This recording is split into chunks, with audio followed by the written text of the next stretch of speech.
Thank you. So, I could throw a lot more data at you, but I thought instead it might be helpful if we walked through a thought experiment together. So imagine that you're not here in a comfortable Singaporean conference room right now, but instead you're in a town, someplace in a country where a lot of people live on very little. Imagine that you're the mayor of this town, the leader of this community. Your people mostly don't have electricity. If they do, it's in the form of a 12-volt car battery and a couple of wires. The kids can't study at night. Now, you're an enterprising mayor, so you've applied for and won a grant. It might be a grant from a philanthropic institution, or perhaps it's part of a larger grant that came to your country from the government of a wealthier country. Now, you could use it maybe to buy a diesel generator and get some rudimentary electrical power to your people, but that's dirty, it's expensive, and now you are exposing your people to fuel risk. So you think back, a couple years back, about this company that came to your town and almost invested. They walked away because it was slightly too expensive to connect to the grid from your town. So you call this company back and you talk to them, and they run the numbers again with your grant. And guess what? It's a viable business for them with the grant mixed in. And your people could get reliable, clean power. Now, all of this flies in the face of normal aid.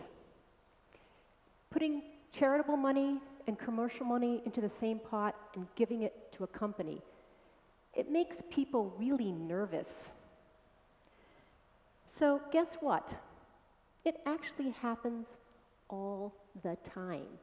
It's called, if it's done right, it's win-win, and it's called blended finance. Now, blended finance is the use of funding, catalytic funding, from either a public or a philanthropic source to increase private investment in sustainable development.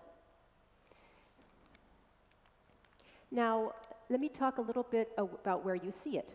At Convergence, we've recorded over 750 individual transactions that have closed in the market.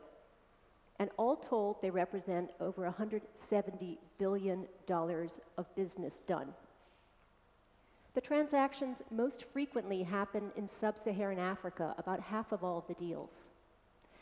Next most frequent destination for blended finance is Latin America at 20% of the deals. The sectors most frequently targeted by blended finance are energy, which is basically renewables, at about 30%, financial services at about 25%, and agriculture at 15%. Now, looking at the sectors brings up a really important point.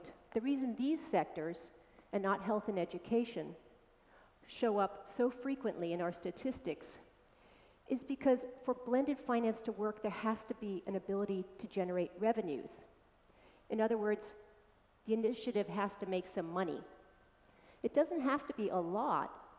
After all, the principle behind blended finance is to bend the economics disproportionately toward the party that needs to make a commercial return.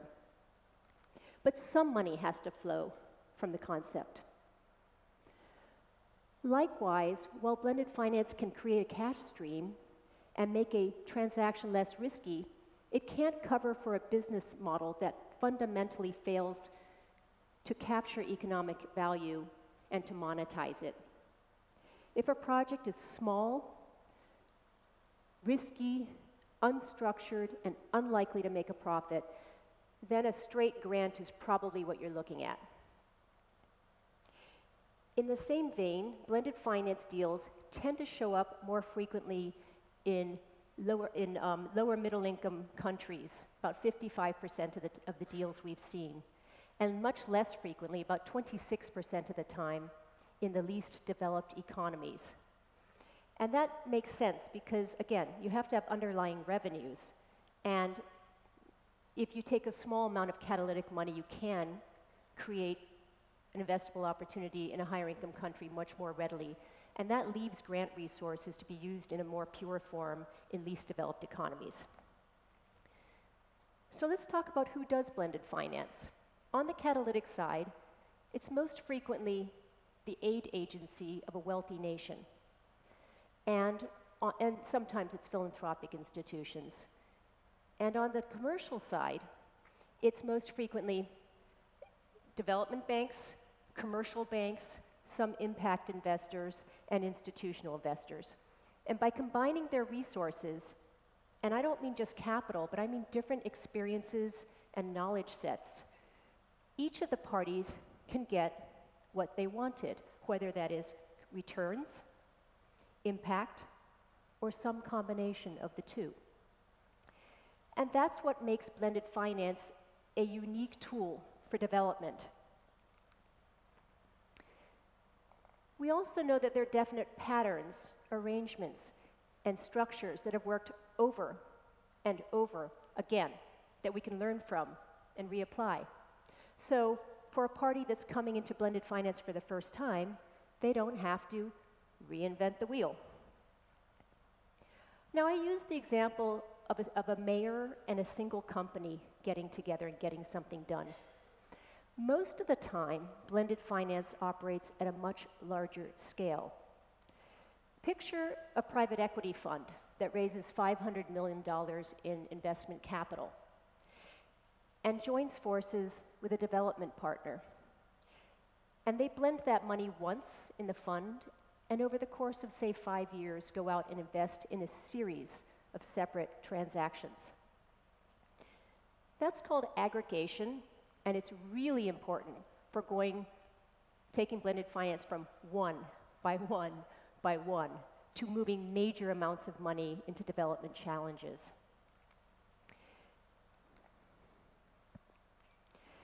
So let's talk about climate. We're here today to talk about climate. We've heard about the huge amount of resources it's going to need to get us to where we're trying to go, to decarbonize developed markets and to set developing markets onto a resilient and low carbon path. And as the minister from Egypt said, public budgets are woefully short of money for this challenge. But the private sector operates on the right scale. It operates in the trillions. The issue is that bending the arc of private sector investment into the countries that need it most is really tough. We're talking about fiduciaries. Their job, their duty, is to invest your money in the safest possible way for the highest possible returns for the least amount of risk. Blended finance gives them a way to do that. Now, why make life easier for the private sector investor? Let's go back to that town where you're still mayor. If you had gone it alone, you would have ended up with some subpar solution that it would have given some electricity to your townspeople, but not really a future. Going hand in hand with that profit-seeking firm, you've got the lights turned on in a much more reliable way. You also brought an employer to your town. You may actually have stimulated interest in your town among future investors.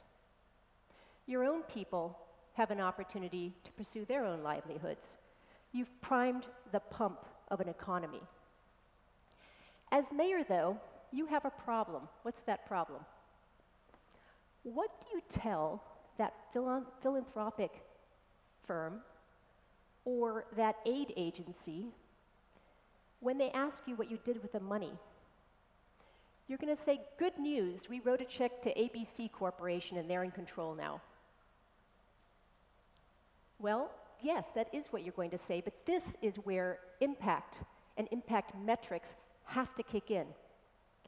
The catalytic money shouldn't be asking, oh goodness, is somebody going to get rich? They should be asking, is this the best value for my money? Would that transaction have happened without my money? Can we maybe count the amount of carbon we didn't put into the atmosphere when we set aside that idea for the diesel generator? That's the kind of question we should be asking from the catalytic side. That's its return on investment, if you want to think about it that way. Now, if you're listening to me today and you're a private investor, I invite you to consider blended finance as a means to open up new opportunities and new markets. Maybe you're considering placing capital in a place or in a sector or in a business model that would have large positive impacts for humans and the planet. If that investment has those attributes, you might invite in a partner for whom those assets or those attributes are what they're seeking. And if you are listening to me today and you manage grant resources or something like them, maybe you're the aid official in that far-off wealthy country, or maybe you're the local philanthropist, I invite you to consider not going it alone, but to use your money as a fire starter to ignite private sector investment into objectives that dwarf your own resources. If we're going to move major money into the net zero objective, into climate investing, blended finance is one way to do it. It's going to take all of us going out and thinking radically and acting boldly to overcome the sense that this cannot be done. Folks, we're headed right toward and past the moment of 1.5 degrees Celsius climate change. And we are nowhere near the trillions that we need to stay on the right side of that number. Blended finance isn't a silver bullet, but it's a tool. And it's time we all got together and started using it. Thank you.